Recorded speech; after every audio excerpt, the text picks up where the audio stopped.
Welcome to The Flirty Vegan, the podcast that motivates you to thrive through plant-based living. I'm your host, Jenny Chaffetz, certified life, breathwork, and vegan lifestyle coach. After decades of dieting and deprivation, I found the secret to living a compassionate, nourished life. Whether you've been vegan for years or you're just flirting with the idea, prepare to be inspired by real people who courageously chose health and love. It's time to look better, feel better, and do better. Hey friends, welcome to another episode of the Flirty Vegan Podcast. I'm your host, Jenny Chaffetz. I am a certified life, breathwork, and vegan lifestyle coach and on my way to becoming certified in plant-based nutrition. Whether this is your first time tuning in or you've been here for a while, I am grateful that you're here, and I want you to know this is the place to go if you are flirting with the idea of going vegan. I get it. It's a huge step, huge shift from how you've been living your life for years, for decades. And that's why this show is called The Flirty Vegan, for people who are thinking about it, on the fence, just open to something other than what they've been doing. And maybe you don't even know you're open. That's the crazy thing. For me, I wasn't looking to go vegan. I wasn't looking to overhaul my entire health and nutrition world. But something in me sparked when I saw the David Attenborough documentary that I've referenced many times on this show. I was affected. It bothered me to learn how humans are destroying the planet and to think that I lived 45 years either ignorant or in denial of that. Yeah, it was powerful. And so maybe there's something lingering dormant beneath the surface within you. And that's why I'm here with this show, to help ignite that fire within you.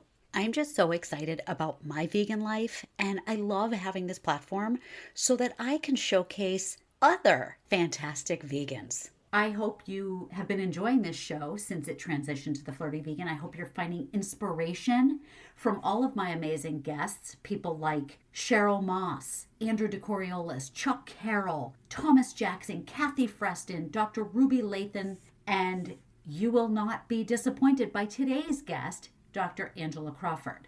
One of the things that's most exciting about hosting this show is having the opportunity week after week to interview people who have powerfully impacted my life through their actions, through their mission, their journey. Because on this show, people tell their unique experience getting to the point of living in alignment with their values. And let me be clear, I'm not saying that you need to be vegan to live in alignment with your values. All I'm suggesting is that many of us don't even pay attention to our own values, let alone make the effort to act in accordance with them. At least that was how I felt, and that's what the people I interview tend to say.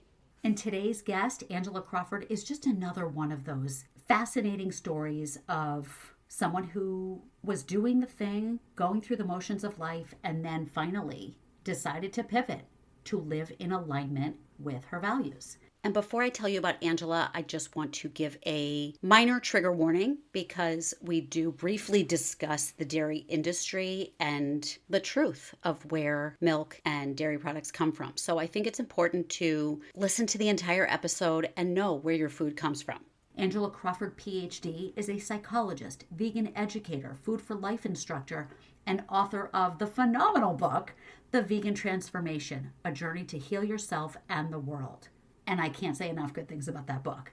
She is passionate about bringing her background in clinical psychology to share the benefits of plant-based living for mind, body, and spirit. She teaches individuals, groups, and organizations about thriving with a plant-based lifestyle, drawing on principles of psychology and lifestyle medicine. And we have a really meaningful conversation about getting to this place as vegans and understanding the depth of what that means and how our minds and hearts are affected. So it's a really beautiful conversation that I'm excited to share with you. But before I get into that conversation, I have to gloat a little, maybe just celebrate is the right word, that I have been leading a plant-based nutrition and lifestyle group program online for the last few weeks, and it has been a really magical experience to share the information I have with people who are open to receiving it, open to making shifts in their lives, and then witnessing the different tweaks and adjustments they've made in their lives. And it's been very cool to talk about food, talk about health with people who are motivated to improve their lives. And if you're thinking, well, I want to do something better for myself, I want to lower my cholesterol, sleep better, have more energy, have more regular bathroom visits, have more joy, have more compassion and authenticity in my life, then perhaps you would like to explore this idea of flirting with veganism. And to do that, I recommend looking to the show notes to book a free introductory call with me so we can start the process. And you can also watch a video that I created to demonstrate how to veganize my local grocery store magazine. And it gives you a sense of my personality, as if this show doesn't already do that. It gives you a sense of what plant-based looks like, swaps and strategies that you could incorporate to bring about a more healthy, life-giving result for yourself. So I encourage you to grab that free video in the show notes. And now, without further ado, I bring you my conversation with Dr. Angela Crawford. Hello, Angela. Welcome to the Flirty Vegan Podcast. Oh, thank you for having me. I'm so glad to be here. This is so exciting because you're a little bit on a pedestal for me as someone who has authored a book that I have consumed. It just feels that much more special to be in your presence because I already know the knowledge and depth that you have gone to share a message. So just want to start off by saying thank you. Oh, well, thank you. It was a lot of work, but it's so meaningful to have it in the world. Thank you. Yes. And we are going to get into the content of your book in a moment. But to start off, the mission of this show is not unlike your book, The Vegan Transformation. My goal is to invite listeners into this world, people who are flirting with the idea of going vegan or going vegetarian or even just making some kind of transformation, some kind of change that is big and bold and scary.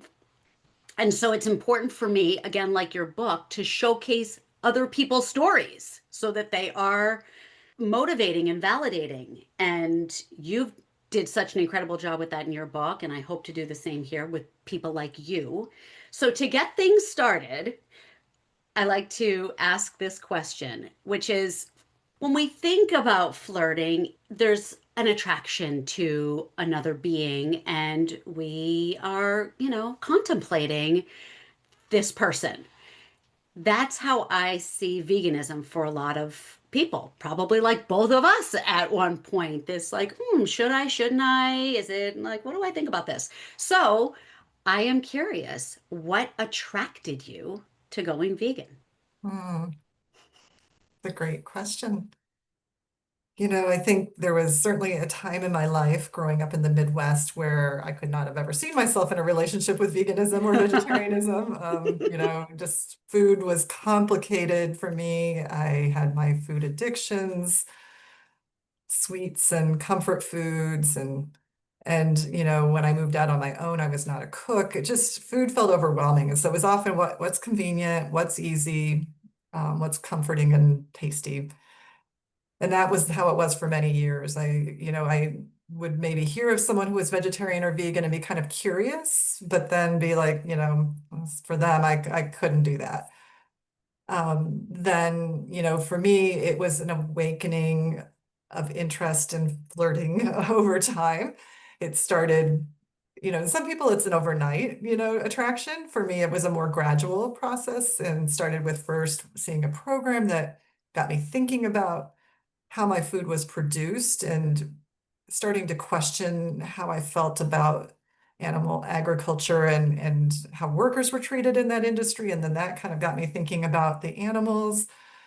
And as and it wasn't just an avoiding like harm, even though that was part of it. It was also embracing something that became increasingly attractive as I learned more. Because it started with, oh gosh, I don't know if I want to participate in an industry that is so cruel both to its workers and to then as I realized, well, if you Mm. don't like what happens to the workers, what about the animals? And so that just led me to a whole bunch of things. Like I first bought a cookbook and tried some recipes and found that I actually loved them. And I had not liked cooking. So this was like a big shift that all of a sudden I'm going out to the store and buying pots and pans and new ingredients and my first recipe was a vegetarian lasagna. Wow. So it was really colorful and delicious, and my family liked it. My now husband, then boyfriend, and his family had it and loved it.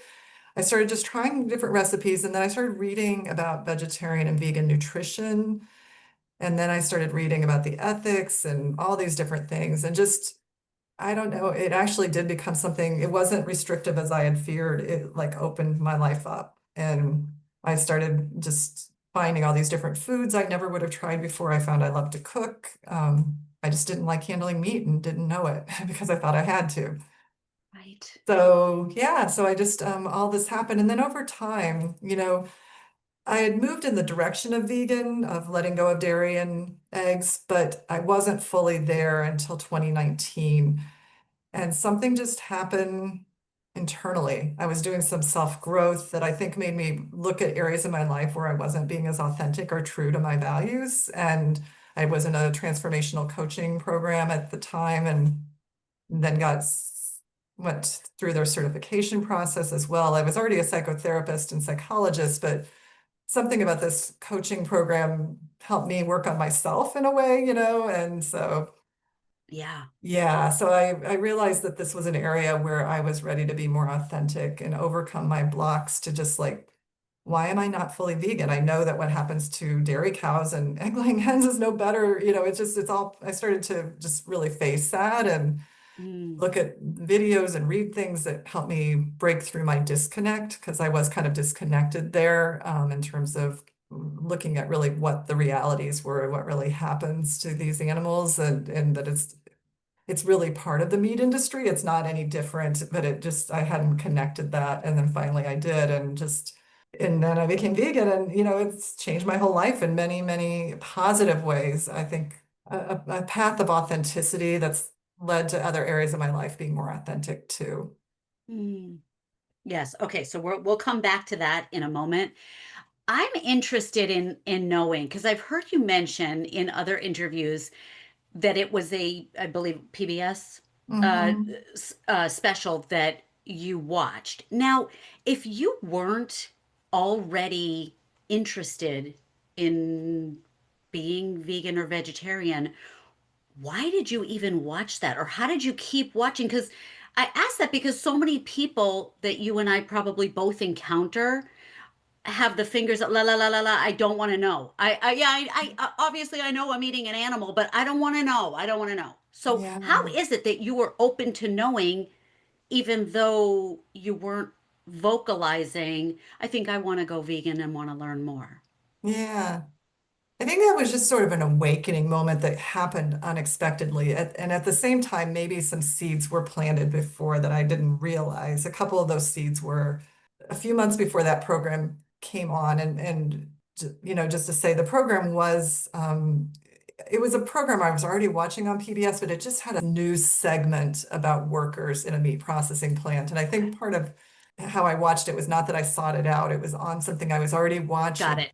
Yep, yep. And it wasn't so detailed or disturbing that it led me to tune out. Hmm. It actually just showed very little detail, but it was enough to awaken my compassion for the workers who felt many were immigrants, many didn't have a choice about their work, and then they were getting injured all the time. Mm. And it didn't really show the nature of their work or why they were getting injured all the time. But, the reality was they were getting injured frequently. They were getting discouraged from taking any time off work or getting treatment, or they'd lose their job. And this was their only financial resource. And I actually was a psychologist working with injured workers, not from that industry.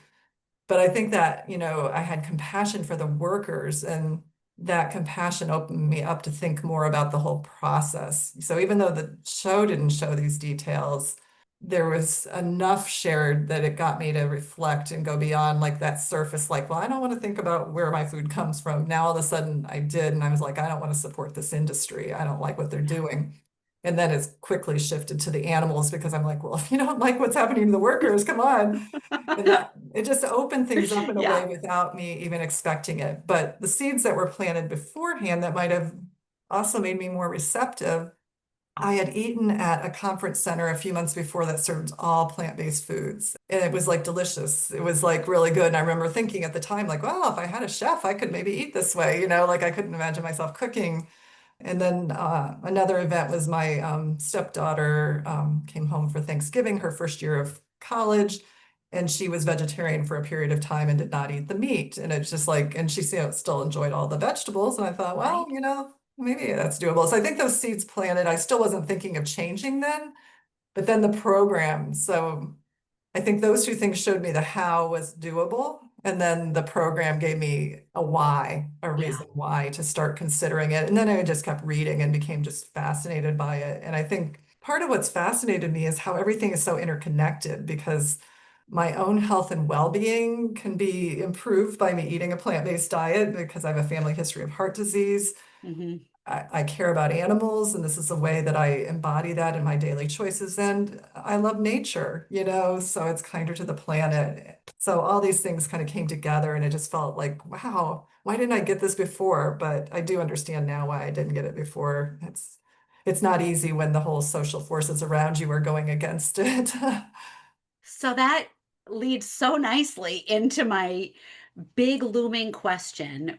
Being a psychotherapist, I would love your input on this idea that you kind of know a little bit. I mean, most people, when they're eating a steak or chicken fingers, we're not so blind and there's not a nice word, stupid, to not know that we are eating an animal. I mean, that's that we know that. And a lot of times restaurants might even have pictures of the animal. So you know this is the cow section, the fish section. What is it that makes people so disconnected, as you just alluded to? What is, I know there's this term, cognitive dissonance, so I'm hoping that you can shed some light on that for the listeners. Yeah. Yeah, it's really interesting because when I first became vegetarian, I think like many of us, and I was an ethical vegetarian, and then I became an ethical vegan, who also cares about the health aspects too. I Hmm. feel like it all ties together. But I too, like so many of us, just thought, well, if I tell people about it, what I've discovered, what I've read, what I've seen, they're going to want to change. And like many Right. of us, was very frustrated when that wasn't happening. And I finally just had to really look deeper and think about my, as you're saying, my psychology background and other people's research and my own disconnect for 40 years, before I first became vegetarian. Why was I so disconnected? I'm compassionate. I had read a lot of research in different areas. I was disconnected. So finally, I think Dr. Melanie Joy's work really helped me to make sense of it and to see where the cognitive dissonance fits with this. But Dr. Melanie Joy, who wrote the book Why We Love Dogs, Eat Pigs, and Wear Cows, which I know So you've well read. said. I mean, it's just the perfect title It because is, I know. And I think the first time I read it, I was vegetarian and not fully vegan yet. And I maybe didn't get it as deeply as I did once I became vegan. And somehow, when I read it when I was vegan, I realized more fully what she was expressing, which she had done research for her dissertation and beyond, looking at why it is that we love dogs and cats and maybe horses, but in our culture, eat pigs and cows and chickens and all of that. And she really, through her research, found that we're first of all socially and culturally conditioned to believe that certain animals are food and certain animals are not, and that differs from culture to culture. But she, coined the term CARNISM to describe this kind of belief system that's deeply conditioned and often invisible to us, that certain animals are meant to be eaten, certain animals are our food. and we don't even question it. We don't ask why a pig, but not a dog. I never did. No. Um, it's just, when she would interview people about it, they would say something like, it's just how it is. Mm-hmm. I kind of quote her in my book saying something along the lines of, so we make a decision to send one animal to the butcher, just based on that's how it is. So, Mm-hmm. Mm-hmm. and she shares like some of the different cognitive mechanisms she found through her research that kind of help us to maintain that. First of all, everybody in our culture is saying this, from doctors to Yeah. advertisers to our parents, to all authority figures, all are saying, we eat certain animals, we just need to. It's natural, normal, and necessary. Yep. And I certainly believed that at one time. Yeah. And so we're so conditioned with it, so that anything that kind of confronts us to like question that, we have all these rationalizations that we've learned unconsciously to use. We dissociate from what happens to animals. We compartmentalize. We find ways to minimize it, deny it. There's a lot of different mechanisms. But yes, there's like, for many of us, what you describe as cognitive dissonance, this inner dissonance, discomfort that we love animals, and yet most of us are eating them. And that's obviously causing suffering. And with cognitive dissonance, there's different things we can do. We can change our behaviors to align them with our values, which is what we do when we become vegetarian or vegan, as far as the animal disconnect piece of it. But the other thing we can sometimes do if we're not ready to become vegetarian or vegan, or not willing to kind of go there, is we learn to compartmentalize or do different things that help us to not feel like we're out of alignment with our values. Maybe we, minimize things, or we put certain animals in certain categories that helps us, or we buy into that, well, it's necessary, it's natural. Mm-hmm. So yeah, it's very complicated. I mean, for most of us, it's not conscious. And I think the fact that it is so socially normative makes it especially challenging for people to break through, even though it makes so much sense to us once we become vegan. There's just a lot of layers of years of deep conditioning that I have come to understand, that and our desire to fit in, even though we like to think we're individuals, there Mm. is this deeply wired social conditioning of wanting to fit into the norm. I think all of that kind of makes it really challenging, and add in all the misinformation out there and the advertising, and just so much, Yes. makes it harder than we'd like it to be. And this might be an especially hard time, I think, too. Like there's, ebbs and flows. I was told that 2019, the year I became vegan, was the year of the vegan. This is not the year of the vegan, No, no. unfortunately, but those of us that are committed, we just kind of have to ride these waves societally, and know that there will be, I believe, a tipping point someday. That's what I hold Mm. on to. Right. So moments ago, you used the word authenticity, and that being vegan has helped you connect with that. And I, to a huge degree, agree with that. However, how do you balance this desire for authenticity, but also the compassion for other people, and thus the sort of quieting of activist voice? Mm. First of all, the way each of us are advocates or activists are very different. We have different personalities, we have different ways that we share our passion and our compassion. So for me personally, it is a challenge. So for me, being more authentic first meant just honoring my values in this area by the choices I made to start out with. And that in and of itself was a big challenge in the early stages of being vegan, because you have to go into social situations and you have to say, I'm not eating that. Yep. And you have to be proactive rather than just wait and let things unfold. You have to talk to the host ahead of time or offer to bring something. And Hmm. these were in and of themselves blocking challenges for me in the early stages that kind of, I think, are part of why I didn't do it sooner. Was like I had to say to my in-laws at the birthday party, I'm not eating the cake. Right. And then with my, brother-in-law that's a hunter or whatever, Yep. kind of it just sort of like, yeah, you have to like figure out how do you navigate these things. Mm-hmm.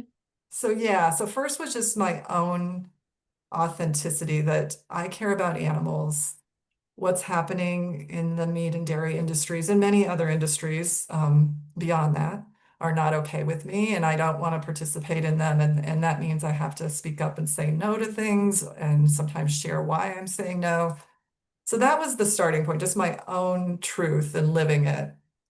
Then there's the reality that like we talked about, many of us want to share it beyond that, and we're hoping to influence people to change. And I think that journey is different for different people depending on their approach and personality. Some people are much more out there than I am. Like they're real activists out there on the Mm. front line doing Yeah. things on behalf of animals.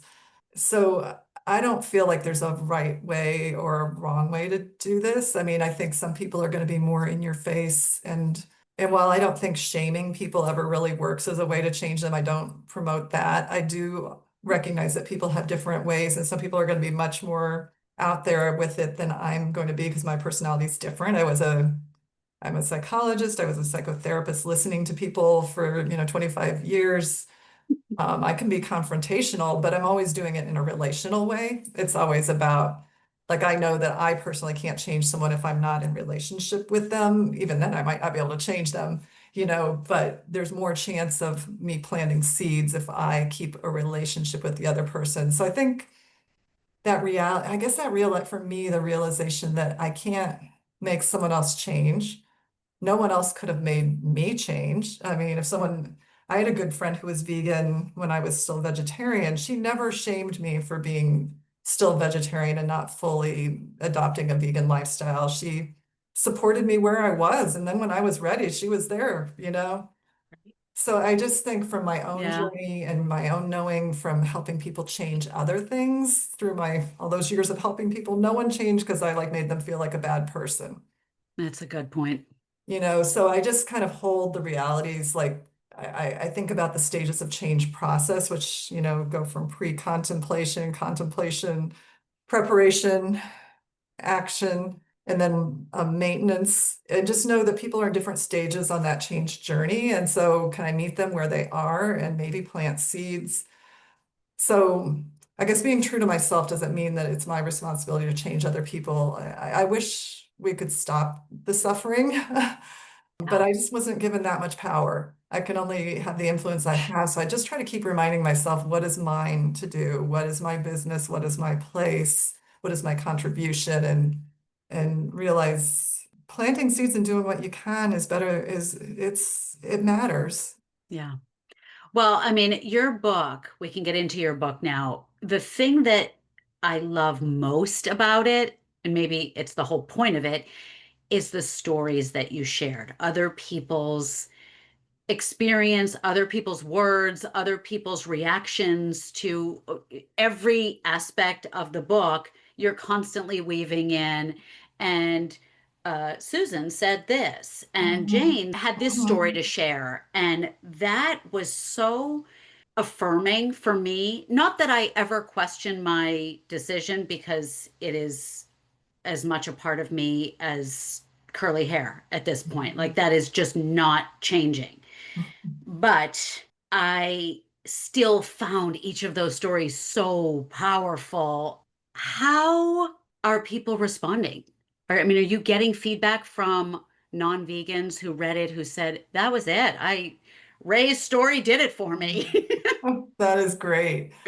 Maybe a little bit. And before I answer that, I'll just share, part of what inspired me to do it that way was a few things, both my background when I was doing like research in my psychology training, a lot of it was interview-based research. And I always loved that, way of understanding people's stories. And I'd read a book called Radical Remission, which is about people that healed from cancer.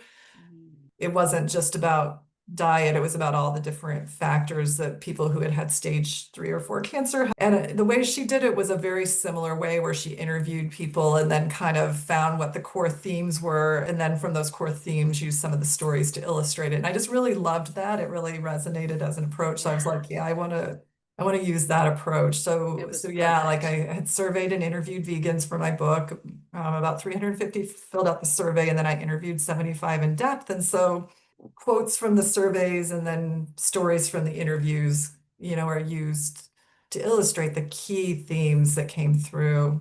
As far as others, reading it, I hope over time more and more pre-vegans will read the book, because when I wasn't yet vegan, but was curious and on that journey, I certainly read a lot of books that made a big difference to me. So hopefully that will happen.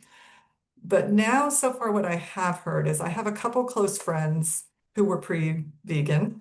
One got the book for his wife who was having heart issues. And 2 weeks after I sent the book to them, he messaged me, "We're going vegan." And that was like, and as it turns out, he himself has not stayed vegan.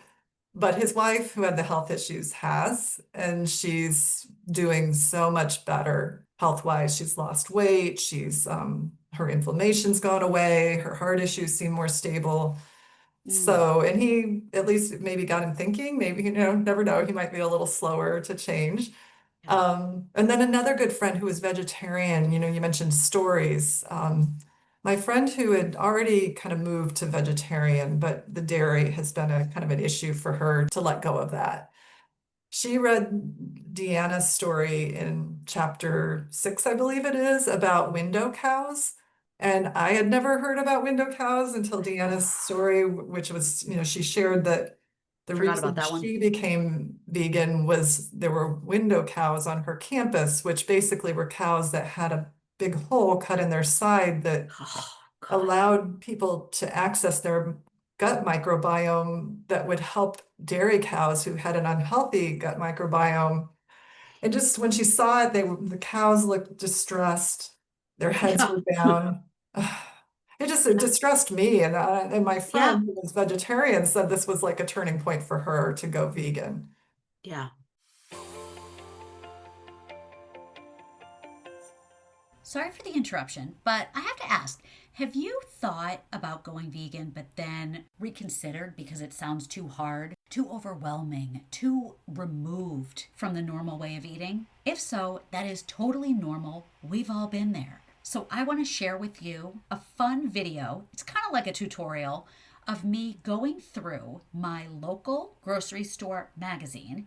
And it doesn't matter if you don't live near a Hannaford, this still applies. And I show you how easy it is to veganize the various recipes presented. You could get the Hannaford Fresh magazine online for free and follow along with me, or you could just watch and listen as I explain the ease and accessibility of incorporating a plant-based diet. So I'd love to share this video with you. Just go to the show notes and click on free supermarket video and enjoy. And if you want more individualized help to implement a plant-based diet, then click on the link that's also in the show notes for a free coaching call. Now let's get back to the episode. Yeah, I interviewed Jasmine Singer a Oh, while back before this show converted. And just because I have admired her for so long, and it was just a treat to get her on the show. yeah, she's amazing. And she was the first person who put it into the terms for me. And it's so obvious once you hear it, Mhm. but the terms that the dairy industry is a feminist issue. Yes. And I had never, and I tried to convey that to someone else. You mentioned a hunter in your family. I have a hunter in mine. And I tried to convey that humanity aspect of maybe I went too far, Angela. Maybe I overstepped, but personal relationship, I did this. So I probably wouldn't have done it if I was on stage at the local university. But I said, you know, what would you do if your daughter were raped? How would you feel about that? That's what's happening in the dairy industry. Repeated and sorry, I should have, well, I'll give a trigger warning before the Yeah. episode. But Yeah. but yeah, when Jasmine said that to me, I said, "Oh my God, it's like all the lights just came on." Yes. How did I not see it? And I already, when I spoke to Jasmine, I'm already vegan. So it's not like she was illuminating Mhm. something to convince me. She just phrased it that way. And I said, that's genius. That is what it is. I mean, it's not like she's spinning it for a news story. That is what it is. Yeah. That came up with a few people I interviewed, and that did not make it as fully into the book as I would have liked, in terms of just, I wish I could have shared more about that feminist issue because that is so key. And most of us don't realize it at first. It takes a little bit of understanding what's happening about the baby cows being taken away, and as you say, all the, the other things that happen that we just don't, I think we're just so disconnected from what happens. Yeah. And that, it's, look, we live in a world where there is horse racing and whatever goes on behind the scenes there, Mhm. bull riding. We live in a world that just distances from animal cruelty, and it's absolutely heartbreaking. Yeah, it is. It is heartbreaking. So, as you embraced your veganism and still consumed information to further your knowledge, how have you been able to balance your mental and emotional health? Hmm. Yeah, that's a good question. So, for one, I find joy in learning about things related to veganism and also just spiritual and emotional well-being in general. So for me, bringing those together is in and of itself fulfilling and meaningful. I've always loved learning and I love sharing, and I'm probably more at a phase in my life, less the one-on-one work and more the teaching phase of my life. And, I recognize the need for my own balance. I guess I have certain practices that I do every day that help me to stay grounded. And I started those a long time ago as a therapist when recognized like my days went better if I started my morning with some self-care, like I could show up better for other people if I include myself in my circle of care. And I think that's very important for compassionate vegans to remember too, because sometimes I do hear vegans sharing like they want to be there for the animals and there's no time for themselves. But you mentioned Ray, who I interviewed for my book in chapter 10 on thriving emotionally and socially as a vegan. She found after years of activism that if she didn't include joy and fun and self-care, she could not, well, she got sick and, she couldn't be there as fully for other people, or animals or whatever she cared about, if she Mm. didn't take care of herself. And so I've found that too. And so a morning routine of things like meditation, journaling, exercise, prayer, affirmations, things like that to ground my day, and then kind of checking in throughout the day, time off, things like that. This year's been a little different because I've been in a book launch mode. It's been a little different kind of year, but those are some of the things that help me, and just kind of remembering that I don't, I mentioned this in the book, and when it comes to self-care, you don't have to like see the disturbing videos all the time, and so for me, I'm very sensitive and empathic. So whether it comes to news or animal suffering, I have to limit my exposure to those things and know when I'm reached my saturation point because I get too disturbed and upset, and then I know not much help. So, Right, right. That's so good. And let's go into when you said going vegan has helped you align values and show up more fully as yourself. What has that looked like? What have people in your life maybe gotten to see from Angela that they didn't prior? that's so cool.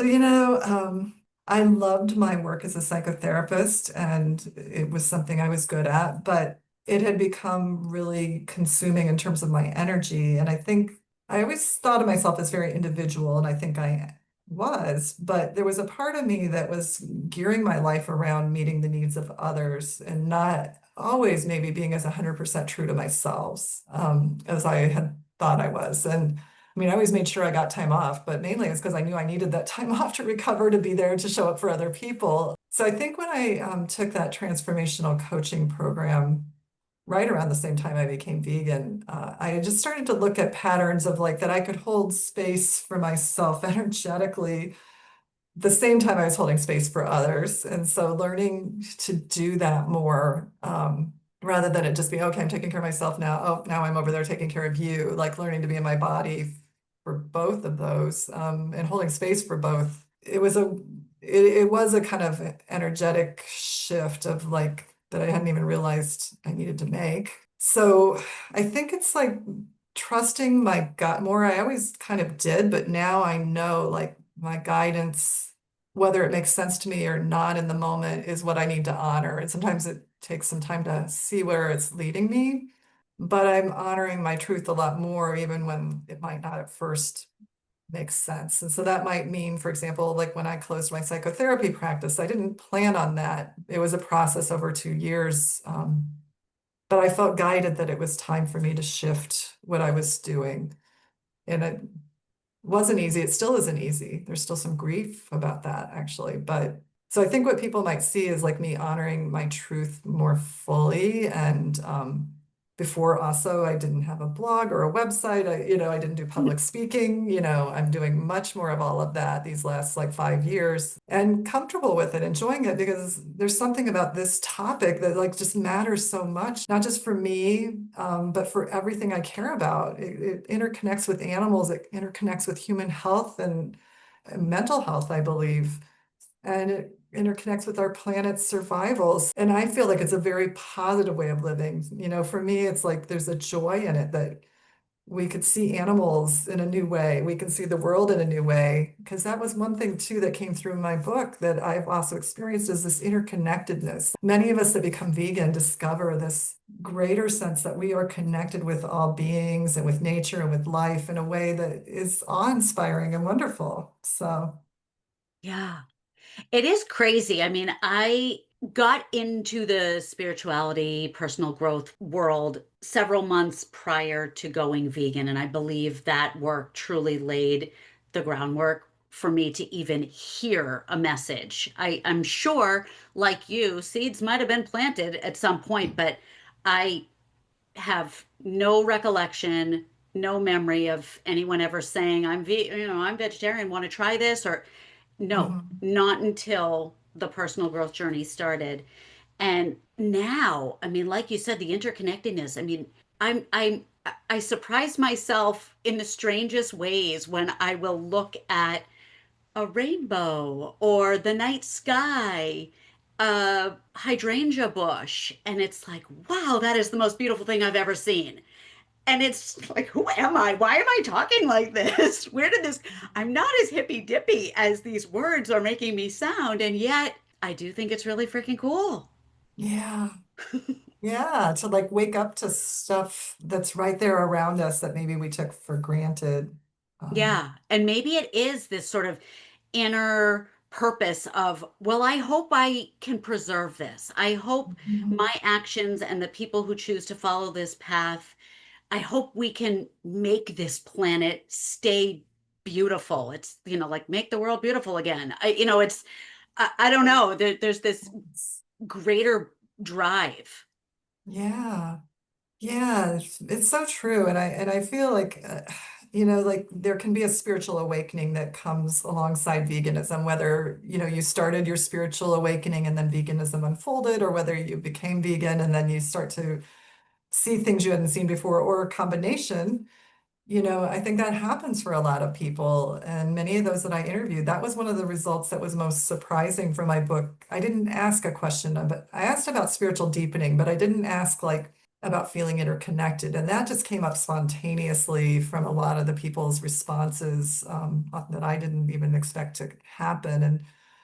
And people said they felt lighter from what they were eating, less of the heaviness and denseness of animal foods. They were feeling more life and lightness from eating living plants and sometimes more in touch with their intuition.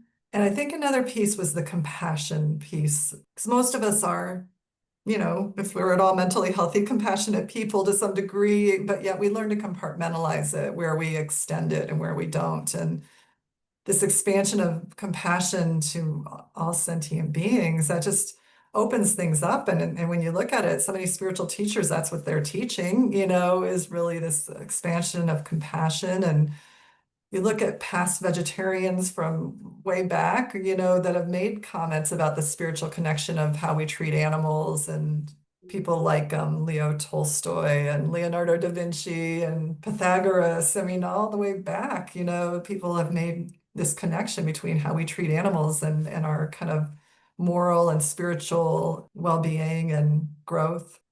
And I know there's no scientific evidence about, I mean, there's mental health with respect to eating plant-based, there's Mhm. the whatever, the high vibration foods and all that. But as far as the consuming the sadness of the animal, I know there's no studies on that are really grounded. Yeah, But I'm still a firm believer that that's real. That yeah, if you know what an animal went through and then you ate that animal, that's in you. yeah. Yeah, I mean, you would think, and you're right. I don't think that they've been able to do a study that exactly shows that, because I'm not sure what that would involve, but they do know that the animals before they die have high levels of stress hormones, Right. which is understandable. They're afraid. And Mm-hmm. um, there was also a really interesting prison study where like there were prisoners that a certain number of them ate a plant-based diet, and then some of them ate the standard prison diet. And those that had the plant-based diet, their behaviors changed dramatically. They didn't have like the problematic behaviors. I only learned about this study recently, but it was actually a while ago. But I thought that was really interesting. They really found a change in their behaviors and the recidivism, their risk of being back Mm. in prison. So it really suggested, whatever the cause, we can't always know, there was something about changing to that plant-based diet that lessened their kind of emotional and mental disturbance that they were expressing and experiencing. Fascinating. Yeah. Yeah. And I know there have been, I mean, I've heard other podcast episodes that do talk about a link Yeah. to improved mood and, Yeah. And I do touch on that too in the book. yeah, There's definitely that link. But yes, as far as understanding how that consuming the animal suffering, that might be hard to study, but I think intuitively we could see that there could really be a connection and that would make yeah. sense. And I mean, it's not, I'm by no means inserting myself into the medical profession and suggesting that we don't need mood stabilizers For and sure. and all of that. However, wouldn't it be interesting? Wouldn't it be fun if doctors either first said go plant-based Yeah. before the prescription or do it in conjunction? I mean, the Yes. conjunction would leave less room for knowing what helped and what didn't. But wouldn't that be great if that was a Yeah. first step, a precursor to meds? And if that's not enough, let's give that a month. And if that doesn't show any improvement, fine, Yeah. here's the script. But Yeah. No, I wouldn't, totally agree. And I guess some of our colleagues in lifestyle medicine, if you happen to see someone from that, profession, that are certified in lifestyle medicine, maybe some of those would do that if you worked with someone from yeah, that.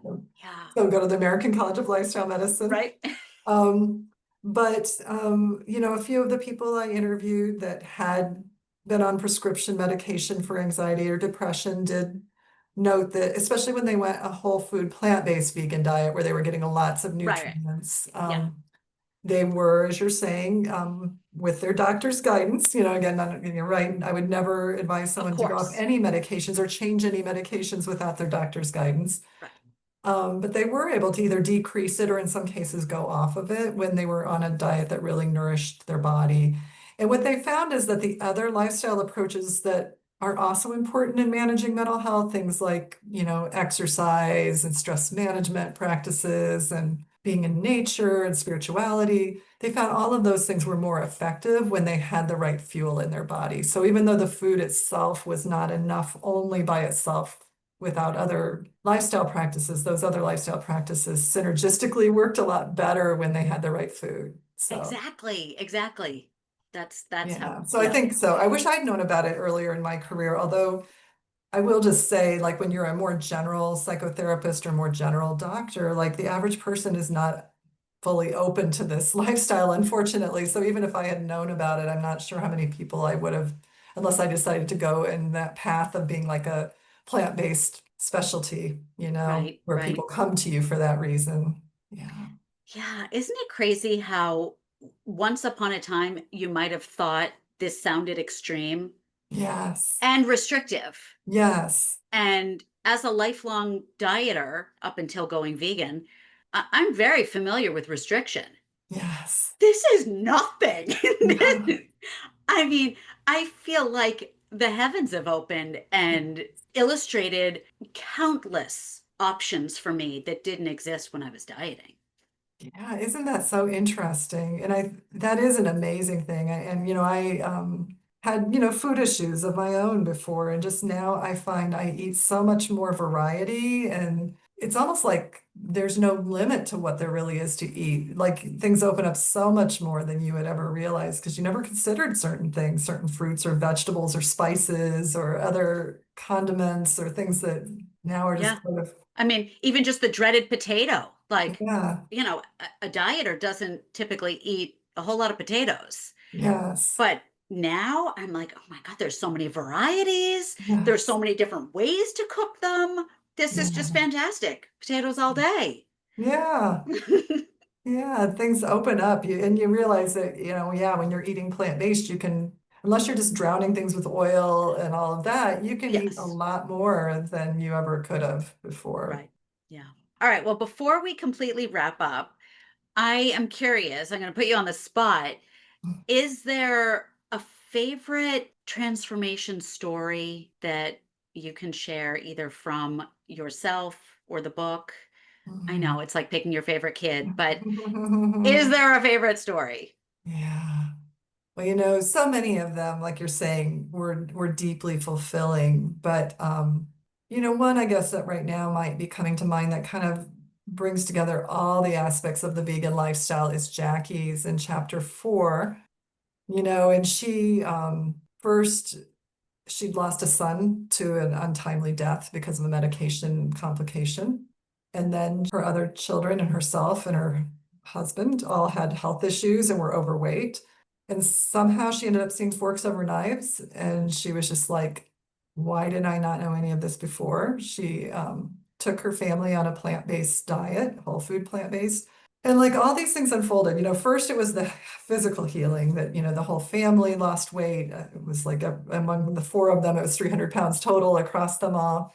She had reversed several chronic diseases like pre-diabetes and several other things. Her son's health improved and they, I think, had had some mental health issues that stabilized. And so all these things improve, but also what unfolded is this awakening to the animal compassion piece that, she started to realize like she had always been against oppression of human beings. And then suddenly it kind of connected her to the oppression of animals and how she was connected. And it became part of her spiritual journey. And then it became part of her purpose because then she became a coach and a teacher and an advocate in her community, trying to bring healthy plant-based foods, especially to those who have less access. And so she's done amazing stuff. And like, I think how she ties it all together, the health changes that can happen when we actually nourish our bodies, the spiritual changes, the purpose that she found, the fulfillment. It's just, and the way she shares is so deeply moving that I just remember I was just so kind of touched by her story and just how she shows up and how it's transformed, how she tries to now help others, to experience what she's discovered. So that, and there were other stories I think that were similar, but that one's certainly Yeah. one that was really meaningful. I'm so glad you mentioned her. It's funny, people have that. I remember where I was when Yes, JFK died. And, yes, I remember where I was when I got to that part of your book. I yes. told you I have it on audiobook. So I remember where I was walking when I heard the part about Jackie because I literally stopped and went on a rabbit hole journey, looking her up, following her story, getting more because I was so touched by what came up in your Oh, book. And so I'm glad you mentioned that because she is such an inspiration. yeah, she really is. Yeah, you talk to some amazing people, Angela. I feel like I'm connected to these people through you. So you did a Yeah, great that's job. wonderful. That is wonderful to hear. And, and so many of them, especially the ones where their names are shared, they're trying to, through their purpose, serve too. So it's so great to be able to share their stories because they can maybe have more impact also through others Yeah, like you getting to know them. yeah. Very well done. Okay, so Gosh, I'm just so pleased with this conversation. Before I get to my final question, do you want to tell the listeners where to find more of you? Sure. Probably the easiest way is my website, because that's sort of where you can find anything, and that is angelacrawfordphd.com. And on that, there's a book tab that shares about the book. There's a contact that has, not only how to contact me, but also like my social media links. And I have a blog, that's usually about things like that have to do with emotionally and socially thriving on our vegan journeys. So I do have a YouTube channel too. I have not been doing it lately while I've been in book launch mode, but I will probably get back to that. So. Nice. Nice. All right. Well, my final question is, and it's just so perfect since you have had a backstory that maybe wasn't so pleasant with food, and now it's so positive and plentiful. So, what is a favorite meal, snack, beverage, something that you consume with fervor, Oh, that's so funny. There are so many like that I love, like that is I'm sure you can relate. It's hard to even choose, and because right? like in the summer I might make different kinds of veggie burgers that might have a kind of a bean and a vegetable, and we throw those on the grill. But now that we're getting more into the winter months, I love a few different things. I love different kinds of soups. I love how soups can bring together the vegetables, the beans, and other, things and just be so flavorful. I love curry dishes. I'll usually at some point, make a vegetarian vegan lasagna. I'm trying to think what else. Another interesting thing that I like to make from time to time are vegan crab cakes, which, are not obviously crab, but they're made with Obviously. artichoke hearts and chickpeas and hearts of palm. And I can share that with you if you like. Yeah, that's so interesting. And I was not a crab cake lover. Me neither, Of but all the these are really things that good. all the things I liked from the ocean, that wasn't one of them. Yes, And but that's so interesting because it is such a popular dish. So yes. how do others take to that? Have you served them to people? My husband, I mean, he's mostly vegan. He loves it. But other times when I've served it, my sisters-in-law sometimes come for dinner and they're not vegan, but they enjoy my vegan food and they've liked it. It's very tasty. Usually add a little bit of either like nori or some other seaweed to it along with, but it's not, Mm. it's just flavorful. It's got Old Bay in it, just Yeah, kind of yeah, gives it a little spiciness. It's very good. It's sort of like a veggie burger, but just a little different yeah. variation. Oh, fun. I see food is so fun Yeah, now. it is. Yeah. Yeah, it's not that food wasn't fun or enjoyable before, but it's just so much lighter now. Yeah. And Yeah. for me, more creative and playful. Yeah. Right? I Yeah. know. I feel like my plate was so boring Yeah. pre-vegan, Yeah. and now it's so colorful, so texturally diverse, and every day is something different. Yeah, exactly. Yes. So, Angela, thank you so much for being here, and I'm so excited for your book, and I just wish you so much success. Yeah, well, thank you for being here too. I'm so glad that we met, and we're also both we're involved in a similar program, the Main Street Vegan. Mm, So it's just been great to meet you too, and thanks for having me, and thanks for what you're doing. thank you. Right back at you.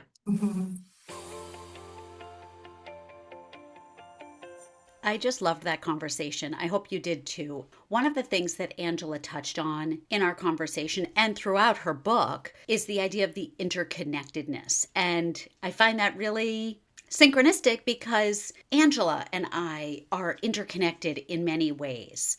I recently got certified as a vegan lifestyle coach through the Main Street Vegan Academy. And after I signed up for that course, I came across Angela's book. It was recommended to me by someone, or I heard it in a podcast. I actually don't even remember. And then it turned out Angela was a guest speaker in the Main Street Vegan Academy. So I had read her book and then had the privilege of hearing her speak to our cohort and continued to hear her name come up in different circles, and then had the privilege of speaking with her one-on-one for this show. So I just love that interconnectedness is real. It happens. Now, let me get to the juicy bits from this conversation. Number one, veganism is not just about avoiding harm. It's about embracing something that's exciting and good. It's leaning into authenticity and living your values. Number two, there are so many different entry points to veganism. Thomas Wade Jackson had pointed this out as well when he listed all the many reasons to go vegan. For Angela, it started as compassion for slaughterhouse workers. For me, it was learning about the devastation of natural habitats and the extinction of animals. And you can go back and listen to the 4th episode of the Flirty Vegan podcast to hear my entire conversation with Thomas Jackson. Number 3, the interconnectedness. Here we go. The overlap and weaving together of the mission for good health, a deep love of animals, and wanting to be kind to the environment. Number 4, Melanie Joy, who is a psychologist and author, coined the term CARNISM. That means the deeply conditioned and invisible belief system that certain animals are food, some are not, and we just don't question it. Like many isms in our society, carnism is deeply ingrained and pervasive. Number 5, on this show, we talk about the term cognitive dissonance. That means that we compartmentalize or do different things so that we don't feel out of alignment with our values. It's when our behaviors don't match up with what we feel and believe deep down. So we have to adjust to make things right within ourselves. This is where carnism comes into play, because most people believe that they love animals and care for other living beings, but most people also eat animals and wear animals. So there has to be an adjustment made within oneself to have that all make sense, because most people do not want to believe that they are intentionally cruel or supportive of torture and confinement. Number 6, being true to myself doesn't mean it's my responsibility to change other people. And I'm so glad Angela pointed that out, because I'm working on that a lot. Number 7, practices Angela recommends to stay grounded are including yourself in the self-care circle, having a morning routine with meditation and journaling, exercise, prayer, affirmations, and also limiting our exposure to those videos that show animal suffering. Now, side note, I do think those videos are really important for people to see at least once, maybe a couple times, to truly understand the depth of cruelty that exists in our food system. But for ethical vegans, there's no need to have continued exposure. Number 8, the benefits of living a vegan life include a lightness, being in touch with intuition, deep compassion, improved mood, finding that mental health lifestyle practices are actually more effective. And finally, number 9, Angela's suggestions for delicious vegan food include veggie burgers, soups, curry dishes, vegan lasagna, and vegan crab cakes. Wow, another great conversation. I hope you loved it. I hope you will share it with your friends and family. Please give this show a 5-star rating and write a review on Apple Podcasts. That would mean so much to me, and it helps get this show out to other potential listeners. And I want to remind you to check the show notes for ways to get in touch with Angela, see what she's got going on, and also to book a free call with me and grab that free video that I mentioned. Believe me, I get it. I know going vegan sounds extreme. I know a lot of what came up in this episode sounds hippy-dippy, woo-woo, spiritual. And I also can tell you that I was someone who was just living a very busy, chaotic, autopilot life. Wake up, go through the motions of the day, go to sleep, not considering how I truly felt as a human living in the world. I was by no means miserable, but also I wasn't thinking about the interconnectedness of all the things. But then after going vegan, it's like I was given X-ray vision. I was given superpowers to see and feel things that I never did before. Not because I was intentionally avoiding them, but because I was just too busy to notice, too sucked into the program. So I just want to welcome you with a free call so that we can talk about it. Whether you want to lower your cholesterol, feel more energized, or experience deeper connection in your relationships, it is all related and interconnected with what we eat. So book that free call, and I will see you right back here in 2 weeks for my phenomenal conversation with the one and only Dr. Frank Sabatino, someone I deeply admire and was thrilled to have one-on-one Zoom time with. As always, it is with a heart full of gratitude and a fridge full of veggies. I send you peace, love, and chickpeas. Mwah!